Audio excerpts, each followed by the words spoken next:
My hands shook as I straightened the mannequin's lapels, heart pounding so loud I half expected the fibers beneath my fingers to vibrate in rhythm. Raoul's footsteps thudded closer down the corridor, purposeful, impatient, an approaching storm. The showroom sat empty except for half-finished blazers and the acrid tang of ironing.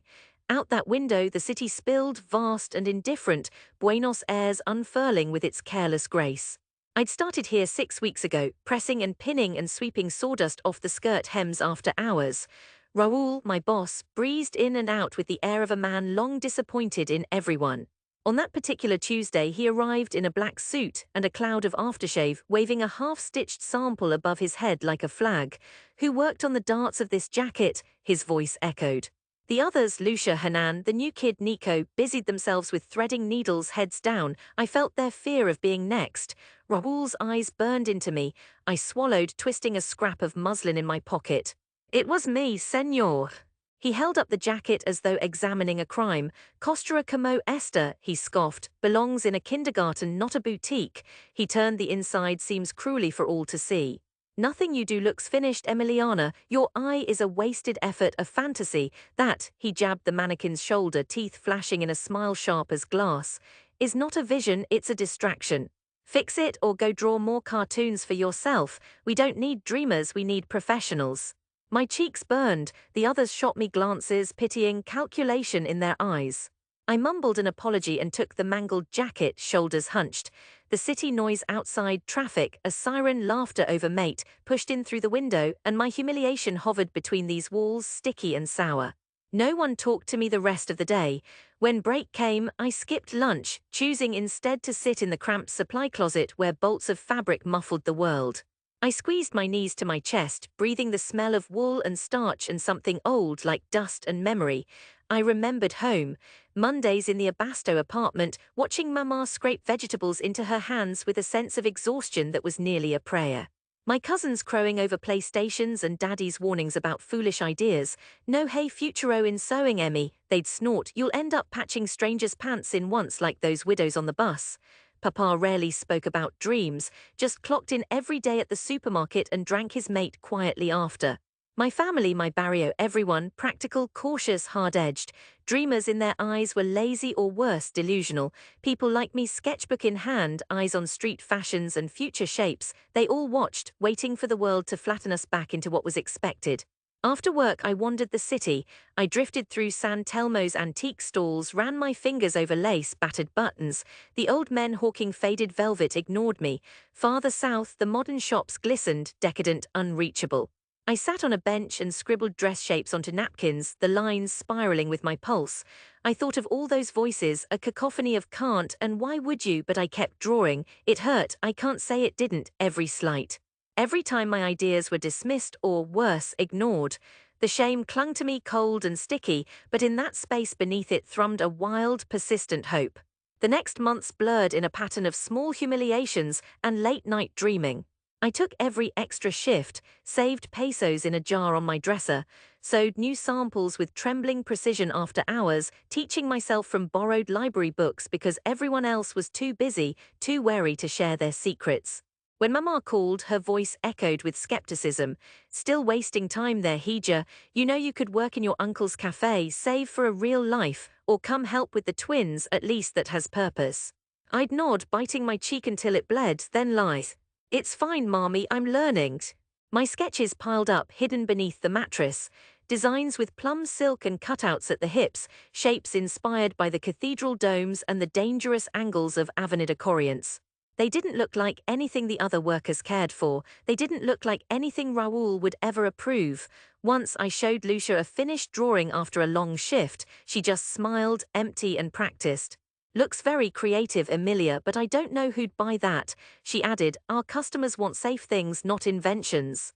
I started to believe her some nights. I started to think maybe it was true, I was only seeing somewhere I didn't belong, but shame over time becomes a kind of dare.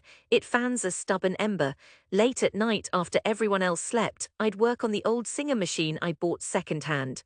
The apartment echoed with its rattle, challenging the silence with every stitch.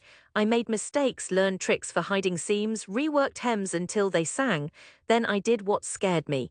I sent photos of 3 pieces, my very best, to a foreign contest I'd found online.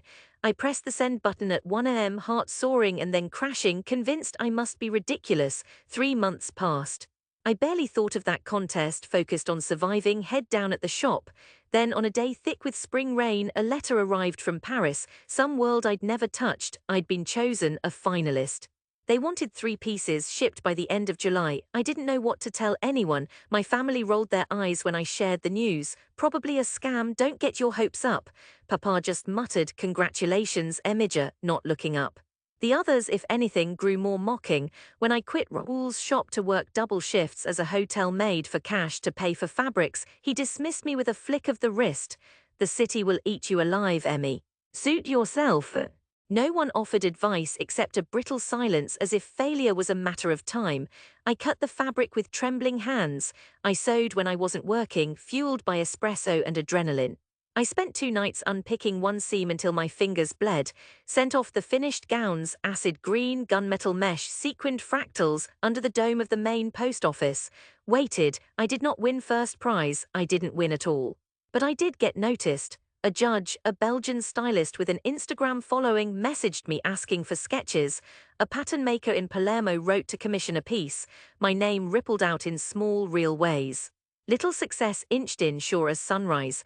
I worked half a year forging a portfolio, sending samples, building connections online. The orders grew. My first true sale, a custom skirt for a visiting actress, paid in American dollars. My first editorial, a photo in a Madrid e-zine. The successes were not enormous, but they were real, they paid bills, and more importantly, they began to change the faces of those around me. Still, most people in my world didn't notice. In this city, you can disappear just as you begin to bloom. That was 3 years ago. Now I stand again outside the Cal Corrientes building where it all started, the workshop of Raul Hijos. I grip the heavy binder of glossy lookbooks in one hand, a sample each from my first solo collection, plus the shoot with the Italian model plus press clippings. Beneath my coat, I wear one of my own blazers, dense turquoise tweed, a cut so sharp it glints with confidence I once envied in others. I pass the old bakery with its almond tarts, the shop with the gaudy displays.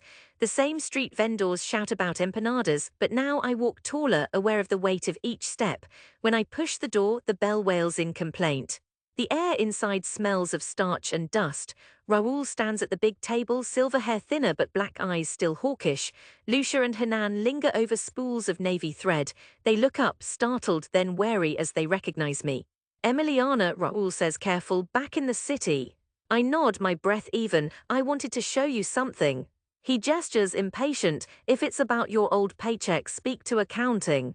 I unclasp the binder and slide it open, the pages displayed like trophies. Full-bleed photos of models on Paris runways, my name shining gold in the margin. A pull quote from an Italian fashion critic, breathless, the editorial spread, the commission for an Argentine pop star. Real headlines, real designs with labels, EMILIANA ASEVDO Buenos Aires. For a moment the silence is dense, ripe with disbelief. Raul blinks, mouth parted. Lucia edges closer, fingers nervous at her throat. Hanan picks up a page, reading then glancing at me like I have grown new skin. I wait, the shame of years ago flickering up, then receding, replaced by a wild, quiet pride. I can see it in their faces.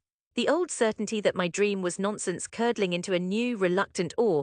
Raul recovers first. How did you? He asks, voice brittle. I kept designing, I say. After hours, I sent things out.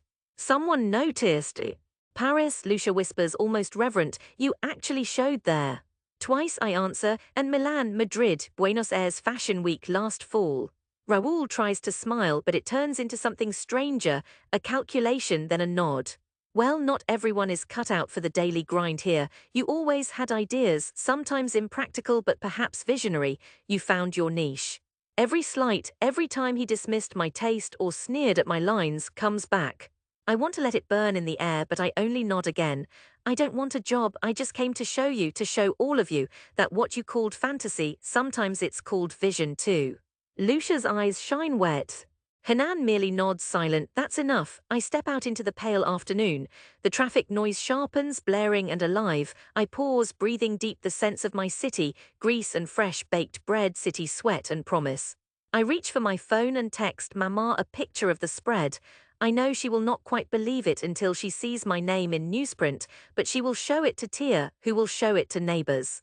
I walk to the subway, the binder heavy in my hands, and as the train hums beneath the streets, a memory flickers, face pressed to my knees in a supply closet, trying not to cry. I trace the path back, that long crawl from humiliation to proof. Shame doesn't vanish, it transforms, it cauterizes, leaves new strength in its wake. When I reach a Basto, I walk home, coat blown back by the afternoon breeze. The plaza is full of children shrieking. Above, the sky glows a wild, impossible blue. At the door, Mama waits. She opens her arms wide, just for a second, uncertain, the old skepticism lingering. But then she hugs me and the binder is pressed between us. Before I can say anything, she whispers, "I always knew you would make us proud, Hija." I smile, the shame, the courage, the long city years, they all live inside me together, frantic as sparrows. But outside, I am calm and real, walking home through Buenos Aires, the memory of every sneer fading behind me as the city finally opens to let me through.